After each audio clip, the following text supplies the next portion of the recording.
Hello all ఎక్కడున్నామని చూస్తున్నారా? మన రాజంపేట నందలూరులో సోమనాథ స్వామి గుడికి వెళ్ళాము. ఒక్కసారి ఆ గుడికి వెళ్తే ఇంకా ప్రతి సంవత్సరము వెళ్ళాలనిపిస్తుంది. నిజంగా గుడి అయితే చూడ్డానికి వెళ్తే తిరుమలకి వెళ్ళినట్టే ఉంటుంది. ఆ స్వామివారు కానీ ఆయన కానీ.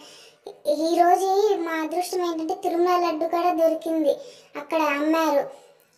మనం ఒకటి తెలిస్తే దేవుడు ఒకటి తెలుస్తారంటారు కదా, అలాగా మనం ఏమి కోరుకున్నా దాంట్లో స్వచ్ఛంగా ఉంటే ఆయన ఖచ్చితంగా తీరుస్తారు. ఇక్కడ 108 ప్రదక్షిణాలు చేసి మన కోరికని నెరవేరిన తర్వాత ఆయనకి సమర్పించుకోవచ్చు. దేవుడు అనుగ్రహం లేనిది మనం ఎవరిని కలచలేము, మనకు అనుబంధం కలదు. అలాంటిది మాకు ఇక్కడ ఒక అక్క పరిచయం అయ్యారు. అక్కతో నిజంగా చాలా మంచి బాండింగ్ ఏర్పడింది.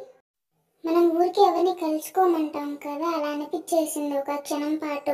నిజంగా చాలా మంచి అక్క. మేము చాలా సేపు మాట్లాడాము. అలాగే ఇంకా కాసేపు అయ్యాక ఆఫ్టర్నూన్ అయ్యింది. అక్కడ భోజనాన్ని కూర్చున్నాము. ఇంకా తినేసి అలాగనే ఇంకా బయలుదేరిపోయాము. Okay friends, bye.